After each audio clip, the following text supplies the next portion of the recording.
Hello and welcome to the first new warm-up in a while, and it's not one of my own. It's actually the first time that I'm doing a warm-up that is not one I made up, and that's for obvious reasons. I can give away my own warm-ups, but this is a very common warm-up that a lot of people know, and I'm going to plug the book that you can buy in order to do it. So hopefully that is enough of sort of making sure that you pay for this warm up and you know get the money to the people who really have it's their intellectual property. And but everybody does this warm up a little bit differently, and I've been doing this for, gosh, I don't know. I mean, on and off for 20 years, but I've been doing this more recently for the last about 3 weeks, pretty regularly, because it's a very gentle warm-up, and it makes you focus on your sound, your response, the tapers of the notes, a lot of things that I really think are important. We're also using a new camera today. This is actually my iPhone, and I learned that you can just plug it in and it works. And it's pretty good. It's a pretty good picture. It's not the cool sort of fuzzy, fogged out look that I have from my other camera, but until we can get that working better, we're going to try this, and I don't know, who knows, maybe this doesn't work either. But if you are tuning in, then this is the Chikowitz Flow Studies. I didn't put the name on the video because I'm always nervous to spell it, but if you're looking for this book, you should get it. It's actually called Long Tone Studies, and I'll bring it close there. There you can see Vince Chikowitz.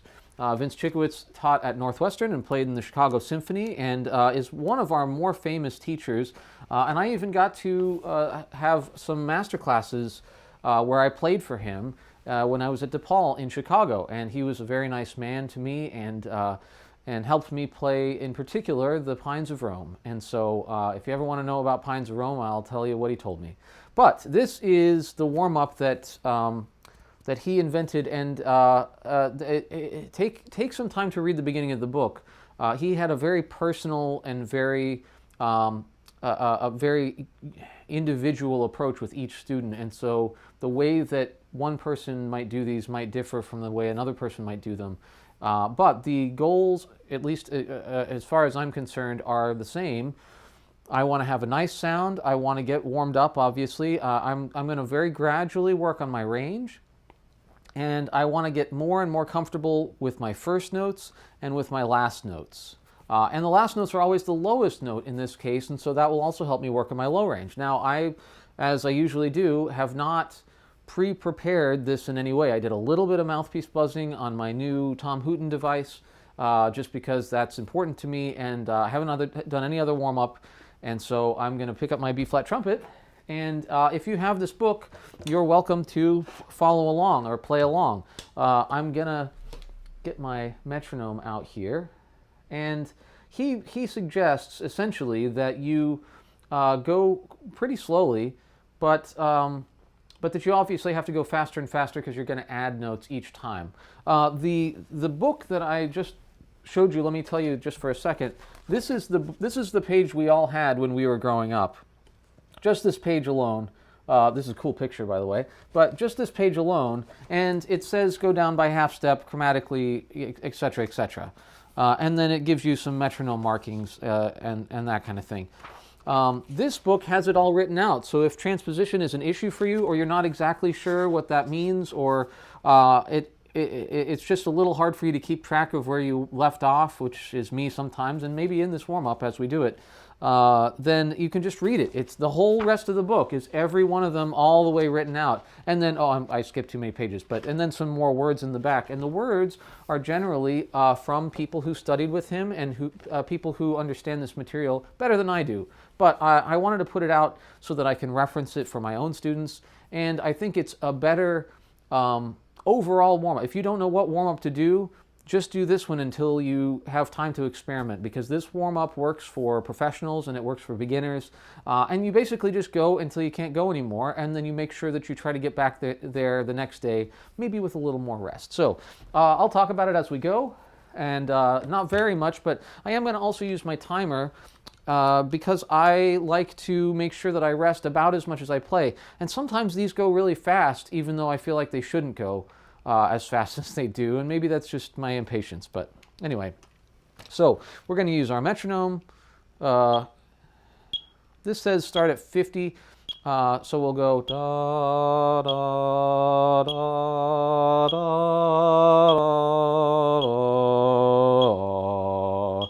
All right. I'll try to keep to about that tempo. Let's see if my timer works and everything. All right, here we go. Play along if you like. This is great as a group warm-up.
All right, so that was the first set, and it only took about 2.5 minutes, so I'll just put 2 for now.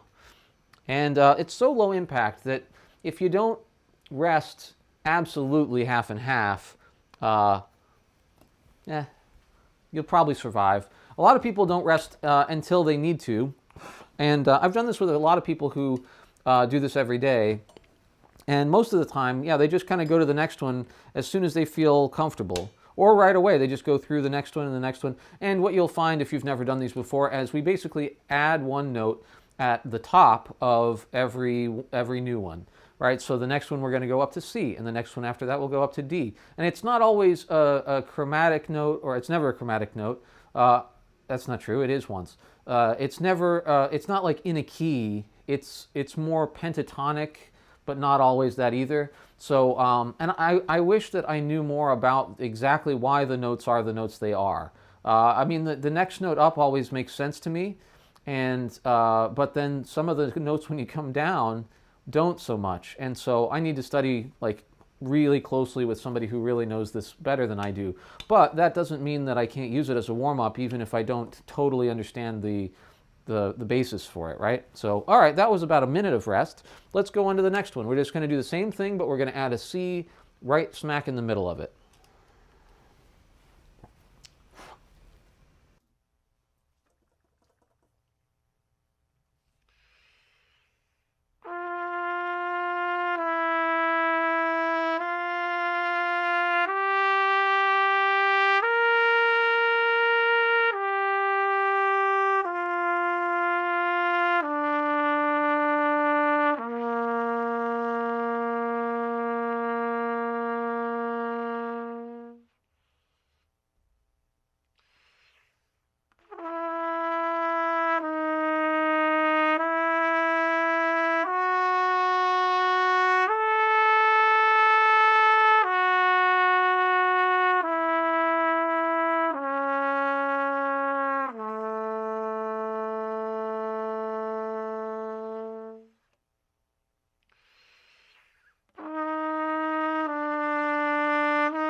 So that's pretty good because we actually still took about 2.5 minutes.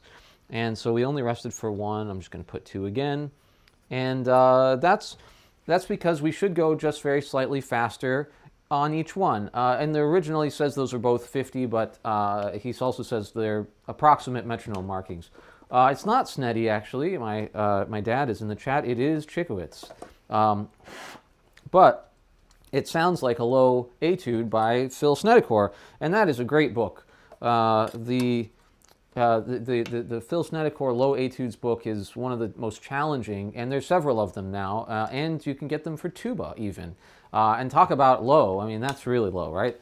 But it's a really challenging book that forces you to actually deal with your low register chops, which most of us don't do. We just kind of flab out down there and don't worry about it. And since we don't really play down there for very much time in any given piece, let's say, then we don't have to really address it. We can just kind of say like, oh, I'll probably work on that someday.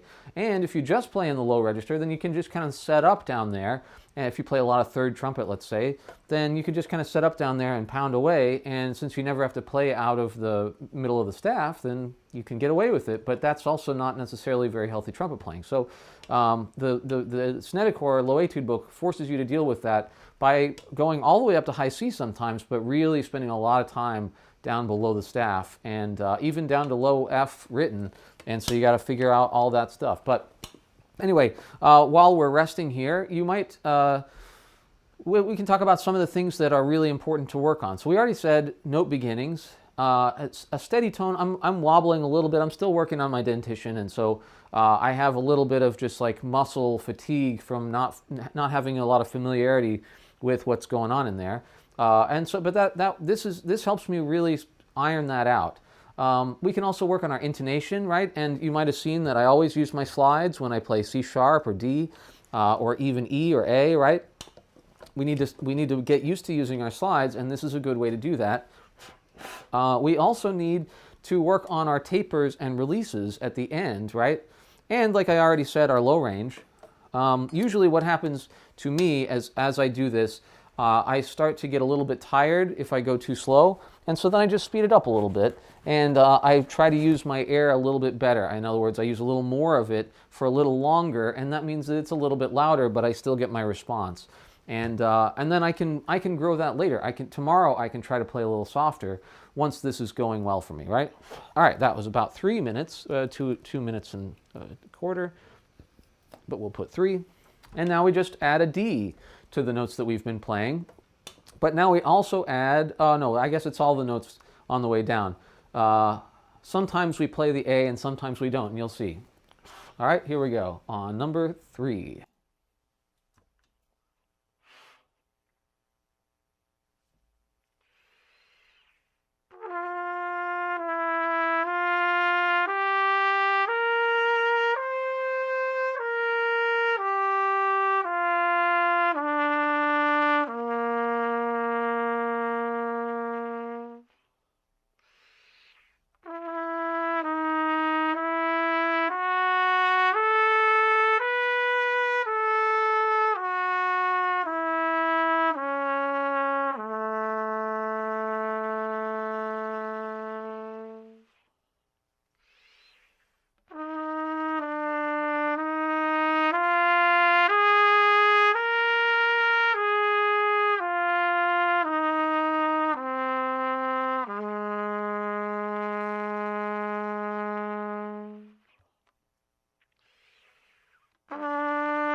So we're pretty much nailing 2.5 minutes every time, which is just exactly what we want. Now, we can do some more. We can talk about some more things we can do once we've got some of that other stuff going. Of course, I want to play musically, right? And I'm kind of arriving on that note after the highest note. Da, da, da, da, da, da, da, da, da, da. In this case, I might do that a different way on a different one of them.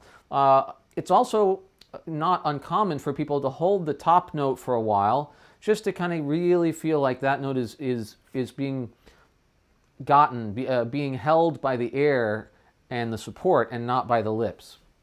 And getting there, I would argue, is the most important part. But once you're there, and this happens a lot in the Schlossberg book also, once you're there, you should just luxuriate in that time, in that sound, in that production, so that you remember it longer, right? So that it works for all the other stuff you want to play today a little bit better. And that's very common on these.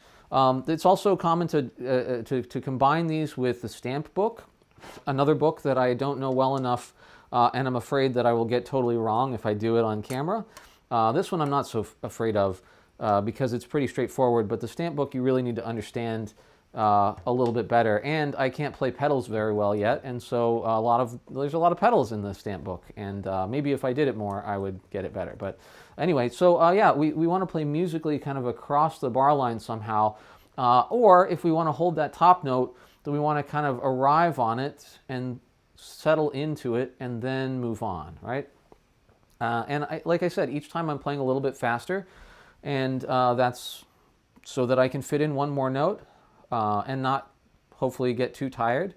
But you should play them probably as slowly as you feel comfortable, so that you have the most time to hear your own sound and really decide. This is one of my big pet peeves, and I've seen a lot of people on different forums and online and even in videos talking about how frustrated they are about maybe they didn't win an audition, or they were up for a teaching job and somebody else won it, and and it can be really frustrating because you don't know what you did wrong. But a lot of times when you listen to those same people play, you can hear that there's maybe some not so exactly obvious, but as an external listener, you can hear some maybe it gets sharp near the end of all the phrases, or there's a little bit of extra brightness in the tone that a lot of people wouldn't like. And if you do an exercise like this and record yourself and listen back to it, it's a lot easier to hear those things than when you're playing, the Burma or the Haydn trumpet concerto or something, right? Because then you're really listening to the music and the articulation and all these other things, and you don't necessarily notice. And I'm so super guilty of this myself.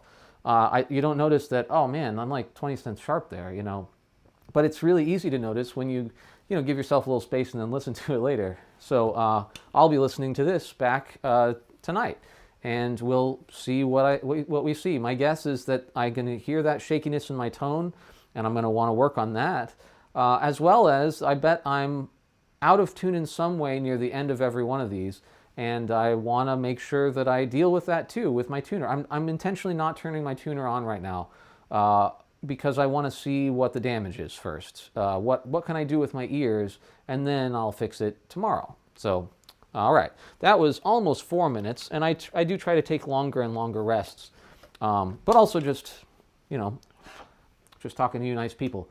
If you guys have questions, if you are in the chat, I have a bunch more of these to do, so I have a bunch more rests to get to. All right, here we go with number, what is it, 4, I suppose.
So we've done it again, 2.5 minutes. And I'm not really trying to shoot for that, honestly. I'm just going about the speed that feels comfortable, and I'm always thinking at the beginning I'm probably going too fast. But it's working out. I'm probably am going too fast, and then I slow down. I'm also noticing, like, as soon as I get to low A flat, I'm all wobbly. Everything's bad down there, and you can hear the ends of my last notes on almost every single release go up at the end. There's a skew to the pitch at the end, right? Now that I've talked about really really listening with a detailed ear, now all of a sudden I'm hearing all the bad stuff I'm doing, and that's what I mean. Is that this helps you do that because it's such a simple exercise. And it also helps you feel warmed up. I feel great right now. I might not make it to the high D, and I probably shouldn't spend the whole video, do the entire page, because you need to buy this book. So let's talk about the book a little more, and then I'll answer Josh's question. The book not only has them all written out, but it also comes with a CD of Tom Rolfe's doing all of this. So you can play along with Tom Rolfe's, which I guarantee is a lot better than me. Right? I'm plugging this book because it's helped so many people, and because I want my students to do this warm-up as well. And they have access to the book in the studio, but they are also required to buy it eventually, right? They can sort of get away with maybe a semester without owning the book, but then it's time to get it. I'll tell you about the other two books as well that I have that go with this book. One of them, well, they're basically the same. They're 2 volumes of the same thing. This is Flow Studies, which is usually what we call this warm-up. It's what it's called on the title, although it's actually called Long Tone Studies in this context. And then this is just the second volume of Flow Studies with Russian Studies. And these, I still haven't worked on all these etudes. I've worked on about, I would say, a quarter of them. And they are fantastic for teaching, for working on your own sort of sense of musicality, but also sense of just really good air use and not tightening and loosening your lips or doing anything drastic. And they're not easy. They're easy to blow straight through, but the rest of it's as hard as any other kind of etude. So I think they're really great. I did them when I was in high school with Nancy Taylor, who was my teacher at the time, and she assigned me at one different flow study etude and this whole warm-up, and I had to play 2 major scales and their minor counterparts. Otherwise, I wasn't allowed to continue with my lesson. That was actually how we started. And I had lots of didn't continues with Nancy because I refused to learn my major scales back then. So if you're ever watching, hi Nancy, thank you for making me learn my major scales. I have passed it on for many generations of freshmen and sophomores. But anyway, so I said that I would talk about Josh's question, which is not super relevant, but he wants to know what I keep in all these colored bins back here. And the answer is different depending on the bin, but mainly I bought them during the quarantine to keep all my music in so that I could access the different types of music really quickly and so that I could reconfigure the studio space really easily. And I just had to move these are fold-up tables, and then these are on rollers, and so I could just kind of roll them around the room, and it was really easy to do. I didn't do it much, but I thought I might. And then the far one there is it's actually also music. I have 2 behind the camera here, and those are all pencils, and then my books are on the wall over there. Maybe we'll see that at the end or something, but anyway, yeah, I did get to study with Nancy. She did a sabbatical for my dad. And so she was just in town in Danville, Kentucky for a couple of years, actually. And so I studied with her then. But anyway, okay, so that's been 4 more minutes. And it looks like we're kind of resting 4 now, mostly because I'm talking too much, but that's not too long. In fact, I did this the other day, and I rested like 20 minutes because I was doing laundry, and I was trying to fix my sink, and I was doing all kinds of other stuff. And that was fine. I just came back, I did the next one, it felt great. So I think we're on F now. I usually refer to them as the top note. So this is the 5th one, which goes up to F.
All right, so that one took just a little bit longer. I talked a little bit at the beginning, so but not for 30 more seconds. So that was 3 minutes. But yeah, we're trucking along here, right? And like you said, this keeps going and going all the way up to high D. I'm just going to try to make it to the one that's different because it's the hardest one for me. That's the one that it's 3 away. It goes up to high B flat, and it does a zigzag on the way down. And if anybody can ever tell me why that zigzag happens instead of the linear descent from the highest note that every other one of them does, I would absolutely love to know. It's a lot harder. And I think it's great that it's in there, but I don't understand why it's only on that one, I guess, if that makes sense. Josh, if you're looking to organize, I don't necessarily recommend this as the best solution. They are really nice when they work, but they are injection molded plastic, and so some of them, let me see if I can find one that's terrible. That shouldn't be too hard to do. No, that one's actually fine. So this is what they're supposed to look like, right? Square and all the edges. But unfortunately, yes, a lot of them, well, I have some junk in here, but a lot of them have this, the edge of them is like eroded away, right? So you can see, and that makes it really unstable because it just falls into slots. And it's supposed to hold itself up in those slots, and it doesn't do a very good job of that. If not all of the edges there. So, and there's no way, if you order them online, there's no way to check. Instead, I recommend these plastic stackable boxes that have the handles of which clip onto the top so that it holds it together, and those are super stable, and they can stack all the way. It's as tall as I am, at least, and I have those also right behind this camera that are just all my junk. That's like my papers from the last 10 years are just in a stack, and that way I can grab the box that has my taxes from 2012 in it and just like go through it if I need something, right? It's not an ideal scenario, but it's great when you don't know where you want to keep stuff permanently, or if you move a lot, right? So I am probably not going to move a lot, but I definitely don't know where those things go in this house yet, so I'm keeping them there. Anyway, so let's see. Some things I haven't mentioned that I'm also working on myself, right? The turnaround, so I want to breathe and just blow. And we already talked about the taper. And I've been sort of giving you my opinion on my own, pitch holding, and it's hard when you can't hold the tone together, right? I'm experimenting right now with some spots on my teeth overall, and it's really interesting. It's helping my response a lot, but it's also destabilizing everything else, and that's pretty typical of dentition work. And part of the reason that I don't recommend anybody try it. It's scary and hard to figure out, because it's 3-dimensional, but it's also there's physics to it. It's as bad as trying out mouthpieces, except it's scarier and everything is worse. So, but I'm clocking that. The reason I'm talking about it, I'm clocking that and saying, all right, yeah, that's got to be. That won't be able to stay that way. I'm going to have to do something about it. So there's another 4 minutes. Let's try to do them a little bit faster. We have to, of course, because we're adding a note, but even faster than that. Sometimes I go even faster as I go along because they go up higher and I get tired faster, right? So.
One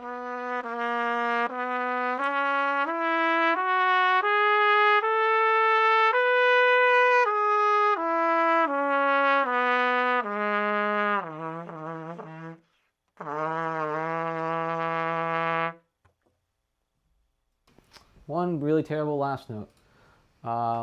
Yeah. Josh was talking about getting a lesson. Totally. I don't ever charge for lessons. He says on the internet permanently. Yeah, but please hit me up for lessons. Anybody who's watching this, I enjoy teaching, and I get paid by my university to do it. So I consider that payment enough. And also your practice, of course. If you don't practice, no more lessons. But so yeah, we've got 2 more to do, and I don't want to take too much longer. This has almost been 40 minutes of time, and this one does take a long time. There are a lot of warm-ups that take a long time, and they're very repetitive and monotonous. And this is the one that I think works best. That's like that. There are other ones where you just start with one note and you keep playing it over and over again until you get that one note perfect, and then you move on to the next half step away. Sometimes people will do them expanding, so they'll start with just like da, and then they'll go da, and if that's good, then they'll go da, da, da, right? They'll just play outward from G, and it works really well for the people who do it every day and are good at it. But I think, we were talking about dentition and some other things, I think you have to be built right for that warm-up. And so you should try it. If you find out about it, there's really not much more to it than that, except for some dynamic things and different articulations. But it's really challenging. And if you at the end you're going like low F sharp and high F sharp or something like that, I can't remember. But it's really super huge range. And that's already obviously really challenging. But to pick it off, man, that's hard. So I think you have to be built right for that warm-up to be a good warm-up. But usually somebody who's doing that will do some of these. You can also, modified Chikowitz flow studies is that you just do them not descending chromatically on every one and just go straight down the page that's written out starting on G. I consider that sort of a quick and dirty version of this. If you only have, that only takes about 5 minutes. So if you only have 5 minutes and you need to get all the way up to high D, that's the quickest and safest way to do it with this warm-up because you don't have more time. But that doesn't mean that it's a good way necessarily. You shouldn't rush it, in other words. For some people that seems fine, but for me, if after 5 minutes I'm already playing high Ds, I may as well just not warmed up at all and just started playing high Ds. It doesn't really feel any different to me. So anyway, that was 2.5 minutes. Let's do the next one. Write down that I am actually resting.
All right, so a little bit of funny business going on there. You might have noticed I got a little bit of a fuzz out on the very first one on the way down, and then I got it again on the next one, and then I just kind of tried to control that. Again, unfamiliar dentition, I knew this would be an experiment and thought better, I shouldn't do this on camera. And then I thought, well, I want to do this warm-up. It's the thing that I need to do today. And if nothing on this channel, we are honest about our attempts and what we're trying to accomplish, and also what we think about stuff. And I think this is a great warm-up. And I'll be honest about that. My execution and in the late stages of it is not great. But it's not hard to, I don't think it's damaging to be like, oh, well, it's not perfect. You can probably imagine what perfect sounds like and go for that without me doing a demonstration of it. So, as a matter of fact, I can probably undo some of the damage because I'm just using dental wax. Maybe this will help us with the next one. So we're going to do one more anyway. And it's nice, isn't it, that the highest one that you're going to do in a set is the very first one. So, but you still want to approach it really gradually and just, again, with the air. If you feel yourself tightening down your lips, some of that is okay because you might be adjusting to higher intraoral pressures. But if you feel yourself just rolling your lips in and tightening them against each other as you go up, you're going to run out of room eventually. And you'll also notice it in the sound. And this warm-up is so good because it lets you hear your sound all the time. It's legato. You're putting a little more air, not a lot, a little more air in as you go, right? And if you hear a crazy sound change, then you've probably done something you shouldn't have done, or you didn't do something that you needed to do. And we talk about that a lot on this, on the warm-ups in particular, but on this channel. So, you know, that's something that you want to address. And if I were a student doing this right now, I would do exactly what I'm about to do. So this is actually apropos for our honesty of the day. I did that one and I survived it, but barely, right? I had some issues. So now the next, I'm going to try the next one, but I'll bail if it's impossible.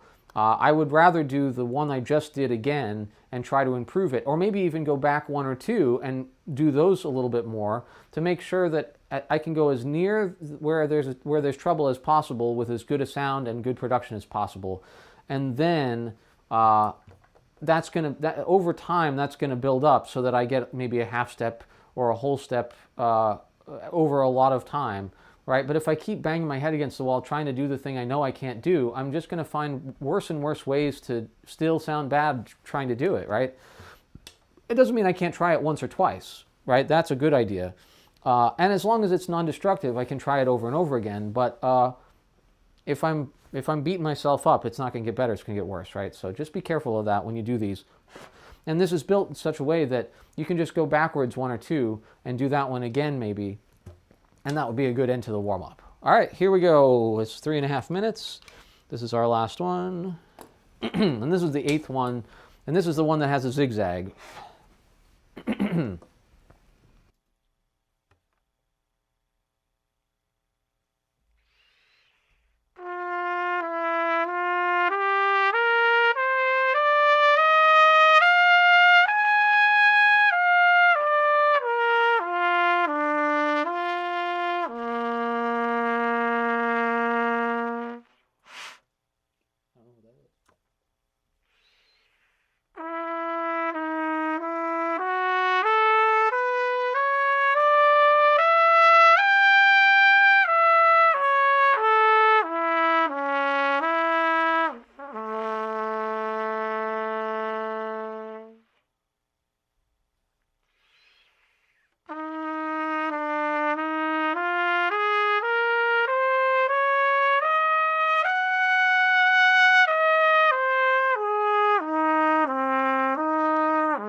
And there at the end, you could probably hear, I'm just trying to keep the response going. I'm getting a little tired, and it makes sense that I would, because we've been playing for 40 minutes, 48 minutes. Well, I probably talked for 10 minutes, so 40 minutes, right? And yeah, you want to do this probably over even longer amount of time and rest even more, right? Just really slow. And you can't necessarily do the whole thing and then play a 2-hour rehearsal, at least not every day. But I know a lot of people who do, so you can also do it. It's not illegal. It's just you have to monitor your own ability to do what you need to do each day, and that's why we talk about journaling and all kinds of other stuff. But anyway, this is the Flow Studies warm-up, and you really, really, really, really should buy this book. It seems like, oh, I could just memorize that and do it, and lots of people do, but there's so much to be gained from reading the words in the book, from the inspirational photographs of just like, I mean, Bud Hurst is sitting next to Vince Chikowitz, right in front of Arnold Jacobs. You know, it's like, oh my gosh. And if you don't know who any of those people are, well, this book will be an education, because they're all important people. And also Ed Kleinhammer is in this photo. Really amazing Chicago Symphony brass playing. And so then you think like, yeah, I'm part of that too. You know, why can't I sound like that? There's no reason that I can't try, right? And then you find out, hey, I can get a little piece of that, and tomorrow I'll try to get even more, right? So that's a huge part of the legacy of this. And Mike Chikowitz, who put together these books, is part of that as well. And so we have to thank him for this resource, which really was just photocopies of photocopies of photocopies until he published them through Balkwitter Music. And so that's where you can get them. So anyway, I hope you enjoyed this warm-up. I hope you learned something, and I hope you had some fun learning about my various storage facilities. And yeah, I will hopefully see you next week around the same time. All right? Bye-bye.